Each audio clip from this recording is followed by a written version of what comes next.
My girlfriend bought a new coat, and it changed her in horrifying ways.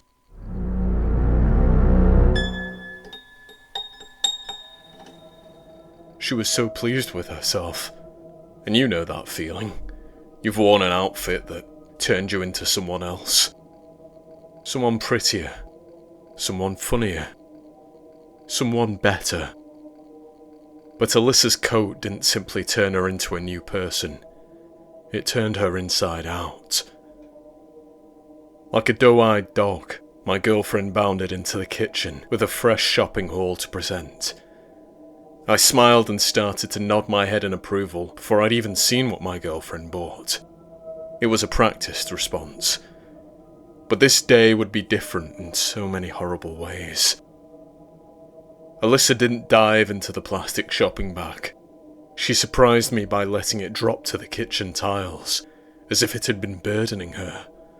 As if she'd been itching to dispose of it for hours, itching to finally clutch her greatest find in both hands. The only thing she wanted to show me. That wretched, oppressive, navy trench coat. It wasn't in a horrid condition. On the contrary, the double-breasted raincoat had clearly been thoroughly washed, given the faded remnants of a maroon stain around the right cuff. Still, that didn't conceal its age. I noted the threadbare bottom, marking numerous years of wear and tear, numerous years of scraping against floors and filth. Yet, despite all of that, the coat looked clean, refurbished. "Look at it!" Alissa cried hysterically, dribble collecting in the right-hand nook of her lips. It was endearing at first, the glee in her near-teary eyes, the slight lump in her throat whenever she talked about the coat, looked at the coat, wore the coat. "Very nice," I said. "What else did you get?" "Who cares?" my girlfriend asked, laughing as she slipped into the long coat. It feels incredible." Okay. How much was it?" I asked, grinning as she twirled jubilantly, letting the lower half of her coat flow outwards. £10, Alissa answered, hiccuping as she started to hyperventilate.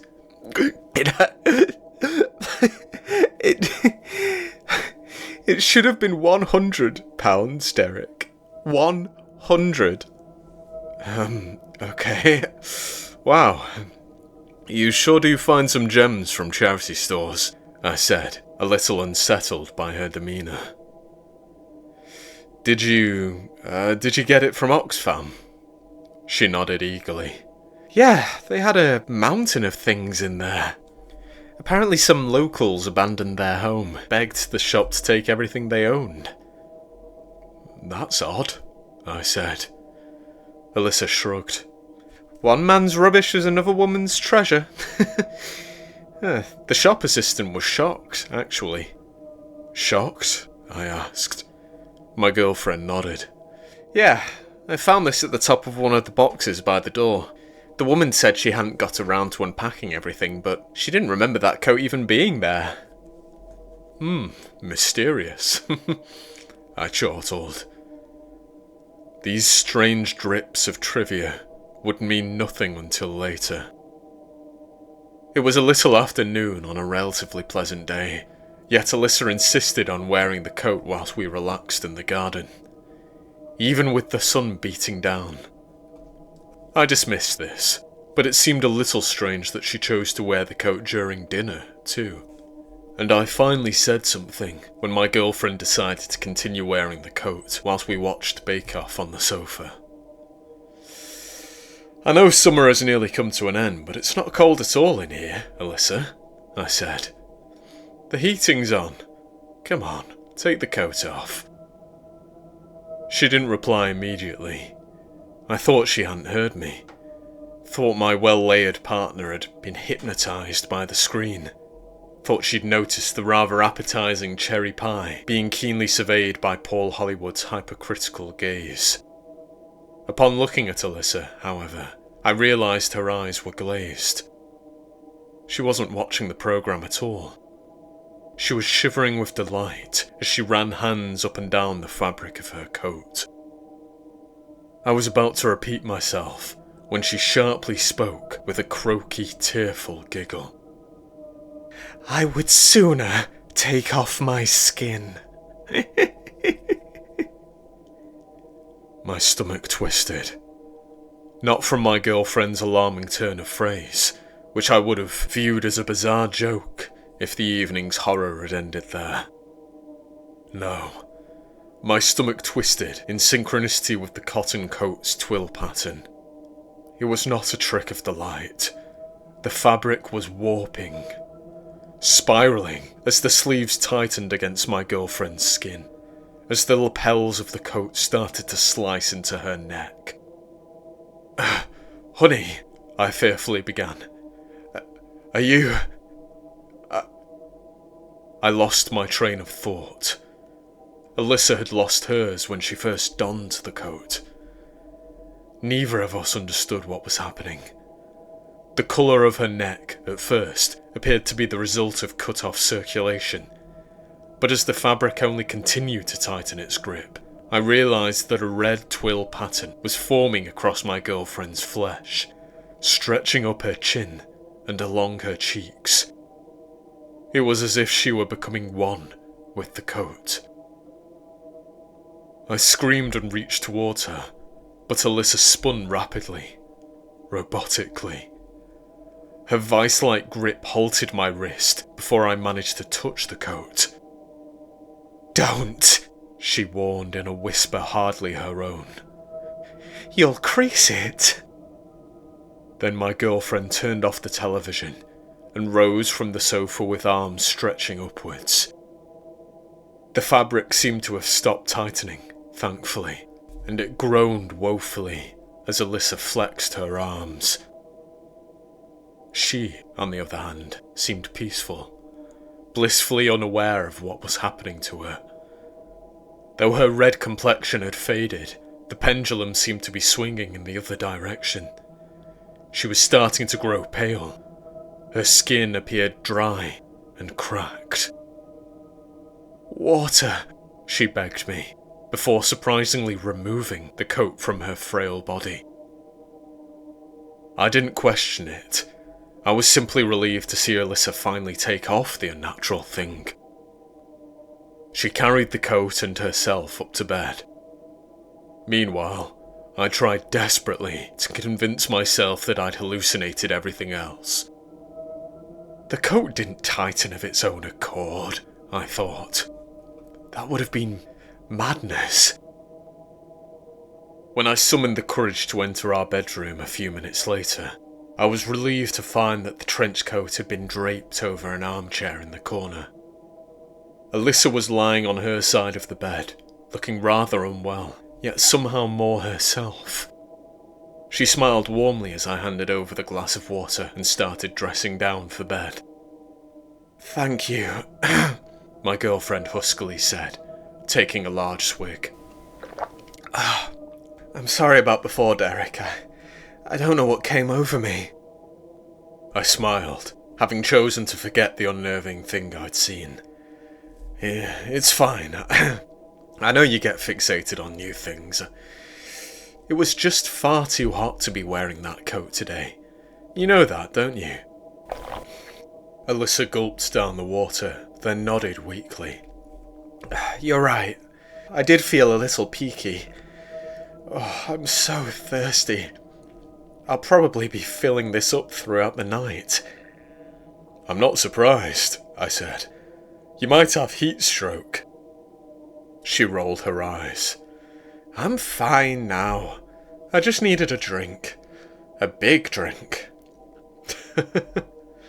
I laughed, kissed Alissa on the cheek, then turned off the bedside lamp. "Night," she whispered. "Night, you maniac," I said.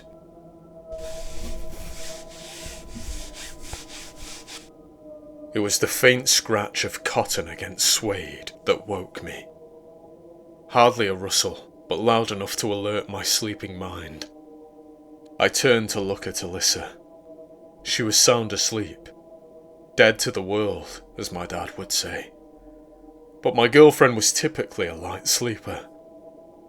I frowned, squinting at her in the moonlit room. She still looked incredibly pale. Alissa's skin was usually so clear, so well moisturised. On this night, however, it was peeling away. Her lips were full of deep fissures. It looked as if my girlfriend had been stranded on a desert island without sustenance. Then came that scratching once more. I sat up, and my eyes shot ahead, settling on something I'd been avoiding since waking up. The suede armchair. And as I eyed Alissa's favourite piece of clothing, which had sleeves draping across the armrests, I became increasingly convinced that I was staring not at a mere coat, but a man. Pareidolia is a common phenomenon. In the dark, we've all seen inanimate things that look like people. We're pattern-seeking beings. But this wasn't that. I know what I saw. I saw a man. It sounded a third time. Just as I was about to dismiss everything and lie back down, there came another rustle. Only this time, I was looking directly at the source of the sound, looking directly at the coat as it shuffled in the seat, almost imperceptibly. Mouth gaping to release a silent screech, I spun around to check that I hadn't lost my mind. Alissa was definitely lying beside me. She wasn't sitting in the armchair. But I knew I hadn't imagined things.